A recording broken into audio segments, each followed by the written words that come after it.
Hi, everyone. This is Congress to Cubicle, where we look at the efficiency, effectiveness, and credibility of government and their programs. I'm Steve Goodrich, your host, the CEO of the Center for Organizational Excellence. Today, we're going to be talking to Mark Forman, the former eGov administrator of OMB, and as everybody calls him, the first federal CIO. Mark, welcome. Thank you. Good to be here, Steve. Well, technology is always an interesting topic across the government. And, it's something that's always seen as a cost at times and not an enabler. The federal government spends about 2.5% or so of its budget on technology. Private sector is a little bit more than that, but sometimes we get it right and sometimes we don't get it right. And we've certainly seen the budget expand. We're up to about 91 billion, I think, in this fiscal year budget. What are the impetus around technology and getting this right? How do we really focus on technology as an enabler and strengthen the capacity in government with which to do that? That's a great question. I think that we're in a wave of technology now where it's more about the operating model of the agency than it is about the novelty of the technology. People talk about cloud computing, and for a while, over the last few years, I think there was a pretty good competition between the cloud providers on the different services. And we think of IT as a service now. I mean, yeah, we're sitting in front of a computer and being recorded, but the things that you can do now with the IT services behind the computer really is what's enabled government to work off-site over this past year with the pandemic. That said, you look at what's happening in so much of the economy, and let's take fintech as an example. And I see government rapidly embracing the fintech providers as a source of information, their trading partners, if you will. But I don't think they fully understand the dynamic implications of that for their operating models. So let's take, for example, the digital worker. And we know that Biden administration is very focused on underserved communities, and a lot of the people in those communities are finding work, and they'll continue to find work as gig economy workers, meaning that they're on their own, they're working a job that may be cash based, but it's not really cash based anymore. It's Venmo, it's Square in the theaters, venues, restaurants, bars. A taxi cab any given day. You may take, or in the past, we would have taken a taxi cab. One cab was using one fintech company, another one was using another one. Didn't matter to us. We gave them the credit card. They zipped it through their iPhone or pushed it through the screen. But things that the government used to require, like send us your payroll documentation, that doesn't exist anymore in the way it used to.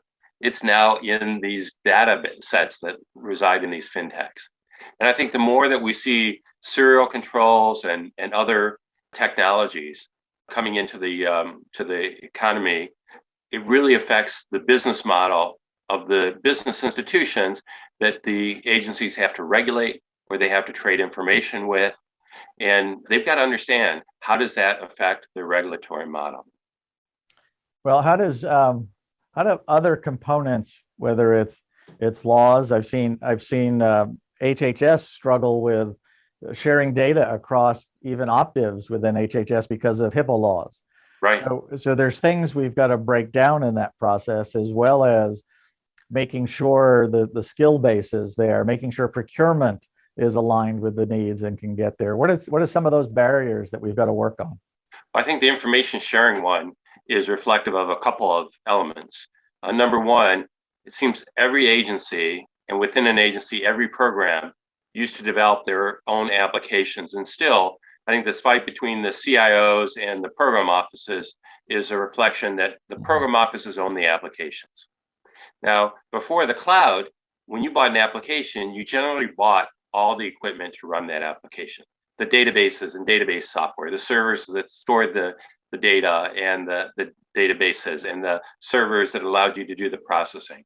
And you had your own database, you customized it the way you wanted for your program or the way your systems integrator, your application developer built it. There were no standards. We tried, when I was at OMB, to get consistent data architecture across the federal government, and that worked for a little while, but it's clearly program unique, as is the hardware and software that these programs build their applications. So the notion of sharing information, I think, still has progressed, but you have a lot of these custom interfaces. You have your version of the data I want to share with you. I build a custom interface, you build a custom interface. Now, to transact that data, we both have increased our cost, and we both are sitting on custom code as well as our own code. And it's become incredibly expensive. And you add in the security problems. Now we've got to patch it. I got to patch it. I got to make sure your patch talks to my patch. You got to make sure your patch talks to my. The complexity is huge, and it's a killer to a lot of the types of things that you're talking about that in the commercial world you see done very rapidly. You know, I can go to a credit union or online. My kids buy their stocks with their tax supplements using an app on their phone. I mean, they don't really do that, but that's what kids are, you know, the millennials are doing now. Is it's not just Robin Hoods. There are lots of different apps, and it's real time. You know, where I could upload a check somebody gives us, or faster yet, somebody can just transfer money to us with Venmo. That's because there are standards. But you look at the need for an agency to get your tax form, and you fill out a form and they send the form over to the IRS. Why does the agency still need you to upload a copy of your tax forms for the last 2 years, or your wages for the last 2 years? The government's already got that data.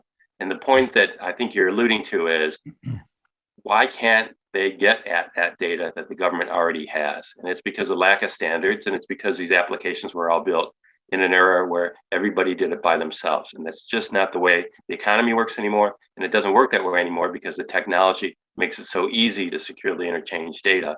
And government's got to adapt those same practices. Well, I see the culture of technology, the culture of data, and government agencies. It's, don't come into my sandbox. Tell me what you need, I'll give it to you. But I want my own system rather than a shared system. Or we see, a digital signature, for example, has been around since the 90s, and the government is just starting to come into that a little bit. How do we accelerate these things both technically and culturally across the government? Yeah, I think the wet signature issue was accelerated by the pandemic. But there are a number of other aspects where you would want people to share. I used to use the term collect once, use many, buy once, use many. You got to take a citizen's perspective, your customer's perspective on this. But there are a couple of constraints, the biggest constraint being the budgeting process. I think a lot of people don't realize the amount of IT budget that an agency gets as a direct appropriation in salaries and expenses is very low. Most of the IT spending is happening embedded in the programs. Sometimes the programs spend it their way and they ignore leveraging any kind of shared services. Other times it's through chargeback, and that's why the working capital fund is so important that was in the MGT Act. I don't think that in government, and it's not unique to IT, there are a lot of opportunities to do shared administrative services, that working capital funds and the ability to not just do payback, but also investment up front is going to be part of the management change that Congress is going to have to keep working on moving forward on. Well, that's a good point. And I actually have a meeting this afternoon on the Hill about just that topic. And you and I have been involved in the Shared Services Council, and the investment realization of what's needed and what that return can be. And I've actually really encouraged like CBO to not just score things as a cost, but also where appropriate, not everywhere, but score them as a return on investment as well.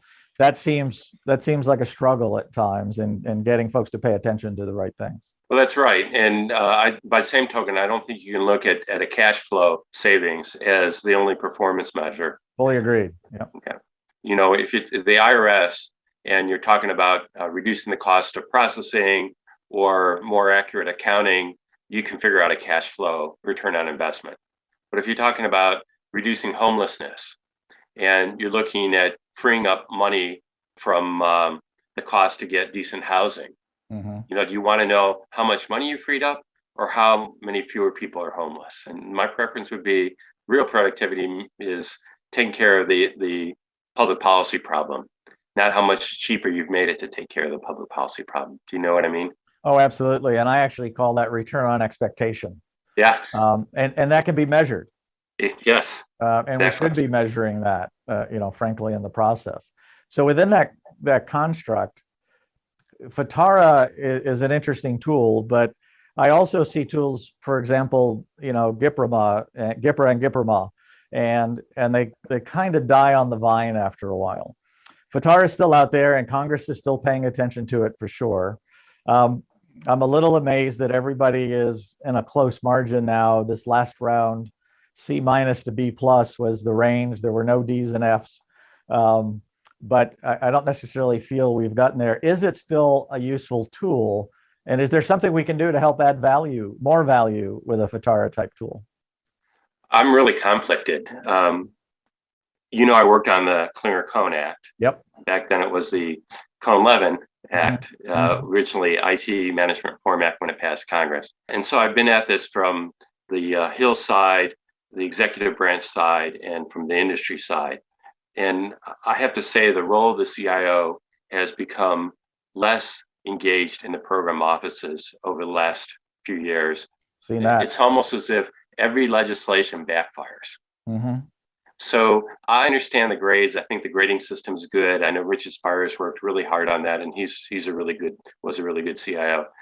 But the reality is the technology environment of today generates a whole lot of benefits for the program offices, but the program offices seem to be caught up in a fight with the CIO that's keeping them from taking advantage of the opportunities before them. We talk about shared services on the administrative side, but the reality of cloud computing is that it's the ultimate set of shared services for IT. Mm-hmm. They're basically standardized ways to run a business process.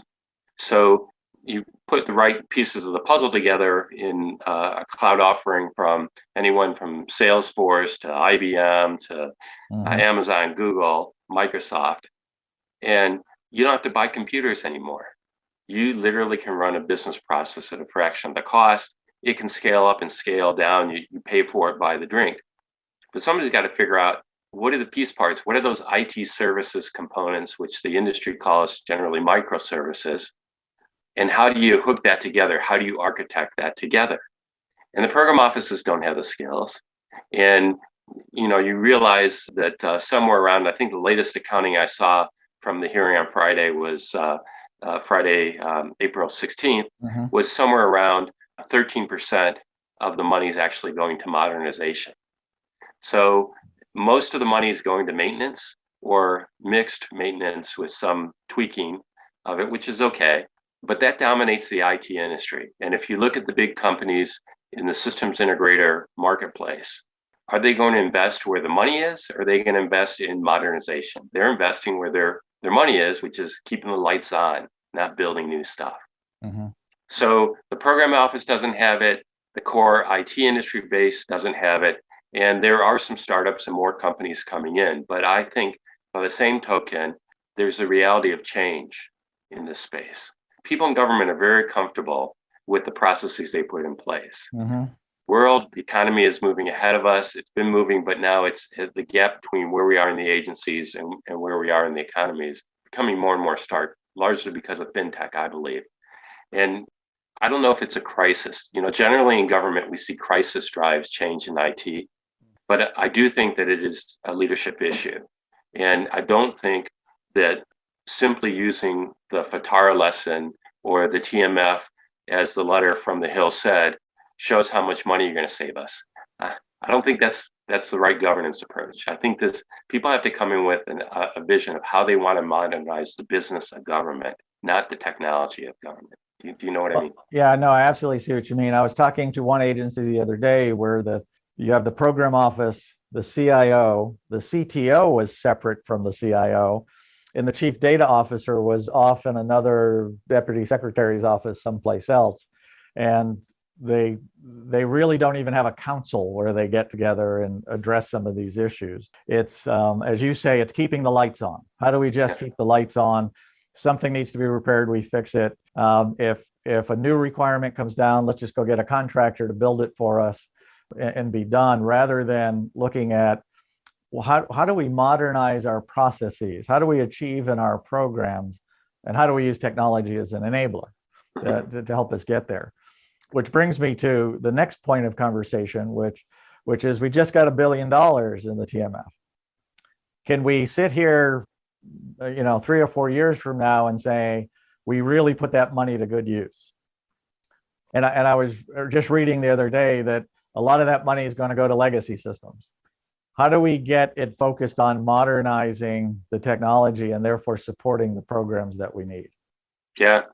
Well, when you're at OMB or in the Executive Office of the President, you see things across the agencies and opportunities that no one agency sees. Mm-hmm.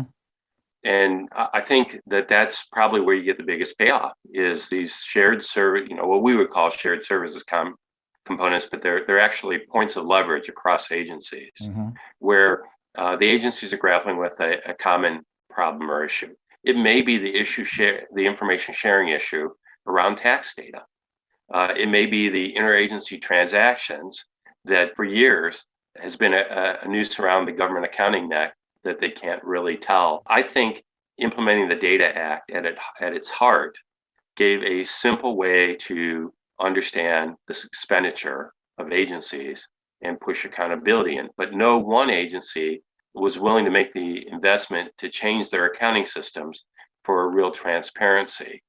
They've used RPA, they've used reporting, but I think when you're in OMB, you see opportunities like that. So I'd like to see some of the money go for these enterprise-wide opportunities that no one agency really can see or benefit from, but the taxpayers benefit and the government runs more efficiently. Well, I was having a conversation with some Chicos the other day, and we talked about human capital management.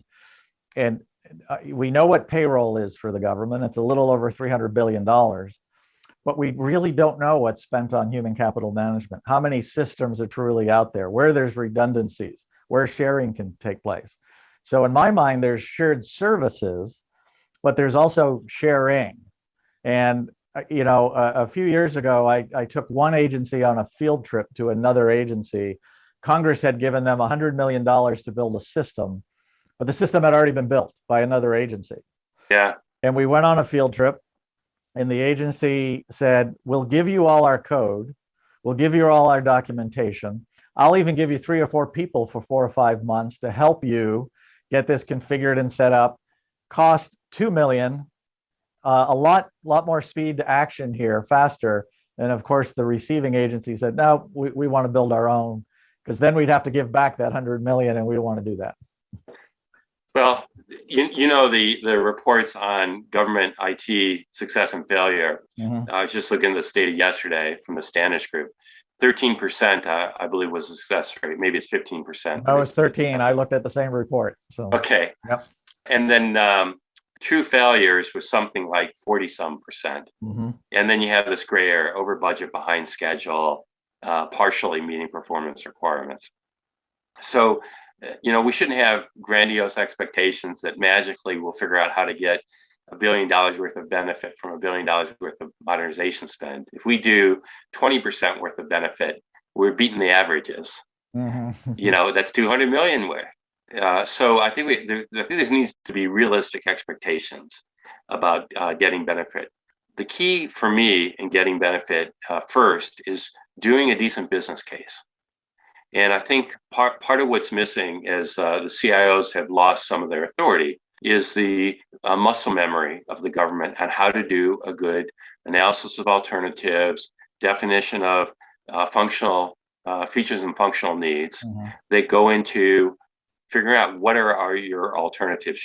This dates back really to the second half of the Clinton administration, where this business case process, I think, first was touted by GAO, and was really embraced in something called the Capital Programming Guide. And it's not just for IT, it was for weapon systems and air traffic control systems and big capital budgeting type items. But in IT, you're always looking at people, process, and technology solutions. That was the greatest area of reform. And I think we don't see that same discipline being done by agencies. The program offices don't have it. The CIO organizations used to have it, but I think that's largely eroded. I was talking to one CIO organization last week, which had 2 people left doing that work, helping programs, and they're retiring. So, I think having a decent business case, high quality business case, is going to be a big part of that. And the other thing is risk management, or you could say management of change. Mm-hmm. It takes a strategic leadership commitment that generally outlasts the political appointee. It takes understanding the set of risk factors that the Project Management Institute identified. These are things like technology obsolescence and having a good program manager. And my understanding is we still don't have enough certified program managers or project managers to manage all these IT projects that we're talking about. So there's some nuts and bolts basics that I think need to be brought to bear to beat that 13% success rate. Yeah, and I would add to that the program manager's capacity to keep up with the technology and where it's going and those kinds of things. In FITARA, I was really surprised mostly that the risk management factor was rated pretty high across the agencies. That one's the one that took me back the most, if you will, in that process. As well, data center optimization has, cloud has moved forward quite a bit, and you can see some of that. But the risk piece, and from my perspective, from a FITARA perspective, is how do we now raise that bar? And I agree with you. The elements of the scorecard are good. The intent of FITARA is strong. How do we raise that bar now to the next level? Yeah, I think there's a 2-step process that I advise CIOs on, and I think the cloud really makes it doable. The first step is you've got to get your IT services catalog in order. You've got to know what services you're offering. They've got to be high quality, and you've got to price them. You've got to tell the program offices, here's what you're paying for what you're getting. And you've got to show, you got to be very transparent, your path to get that to world class. If the program offices don't trust the IT organization at the nuts and bolts of IT service, it's hard for them to trust with business cases and identifying how they're going to manage their change. But that's the first step, is that IT service catalog optimization, good customer service as an IT organization. And then you can start to take advantage of DevSecOps and these other approaches to leveraging cloud services and IT as a service models to modernize and adopt these new business practices. But I do think a big part of that then is the CIO organization has to have people in their architecture group or their technology group that understands where technology is moving in their industry. If you're a HUD, student financial aid, SBA, you've got to understand fintech, treasury. You have to understand where fintech's going. So if you took eGov and the Quicksilver initiatives and brought it forward to today, what would those, there was 26 then, but what would the 10 or a few Quicksilver initiatives, what would you want them to look like today? Well, I'd go back to the customer experience. We do have the 21st Century Idea implementation underway and the 41 high impact service providers. I would start with them, and I probably would chunk them up into portfolios of who the customers are for those HISPs. The thing I would add into the 21st Century Idea is I would link that up with agency priority goals and the evidence-based policymaking. Because some of the way that you improve the customer experience is being able to make better decisions by using better data. And so let's take the ones that were related to social services. Every 6 months, there's an eligibility verification. Why is it 6 months? Well, that's how long it would take to assemble all the paper and make that decision. To do it less than 6 months just was too much energy. But now it could be real time. Exactly. Correct. Just like retirement can be done in real time if it was automated. Yeah, for sure. So I think eligibility verification across government programs is a huge area. I think that the notion of risk targeting, and rather than having companies or people send in their documents, and if you check the box, you get, that means you're okay, you're in compliance with the law. Collect more data and do better analytics on the ones that are likely to put the environment at risk or whatever the workplace at risk. It's not like we don't know. It's that we treat the people who are risky the same as the ones who aren't risky. And realistically, you could cut the paperwork burden on the ones who aren't as risky. You could utilize third-party data sources. And I think this was the idea of having a data hub at Commerce Department or Census, because they've got huge amounts of data on all aspects of public policy. And as you said, agencies want their own data. They don't want to take advantage of the enterprise data, which now resides over at the Commerce Department. Exactly. And I know this was a Trump administration initiative. I hope it continues on, but I think the ability to utilize the data that the Commerce Department has from Survey of Current Business and NOAA satellite data and on individuals, as we start to understand these underserved communities and how government policies need to be modified for underserved communities, a huge opportunity that I would drive into those. It's clearly not all the 41 HISPs, but some of those high impact service providers. Well, this whole concept of eligibility certification to me broadens in that in a crisis such as COVID. I recently walked into the DMV to renew a registration, and I walked in and walked out without ever showing ID. Mm-hmm. They just took the information from me, printed it out, and gave it to me. And they say it's reduced capacity with COVID, and they didn't know who I was, wow. frankly. So, and that's maybe a minuscule example of that, but you certainly see it out there with the rush to focus on the crisis and things like that. It's sort of right up there with fraud, waste, abuse, improper payments, those kinds of things that really needs to be addressed. And the government has been doing a lot in those areas to get there. Yes, certainly in the fraud arena. Yes. Now, can you get all the agencies to take advantage of all the fraud investments that the government's been made? I think that's another area of leveraging shared services. I think you're absolutely right. Mark, I really appreciate your time today. I think we could sit here and talk about this for 4 hours and never maybe even crack the surface here a little bit, because there's a lot to be done. But, Mark Forman, the very first administrator of eGov, or better yet, I always regard you as the very first federal CIO. I think there's a lot to do. I think you have a lot to add to this community, and I hope you keep going with it. Thanks so much. You're very kind to say that. I appreciate it. I appreciate it, Mark. Thank you for being here today. Glad to do it. Thanks, everybody, for joining us today on Congress to Cubicle, where we look at the efficiency, effectiveness, and credibility of federal programs.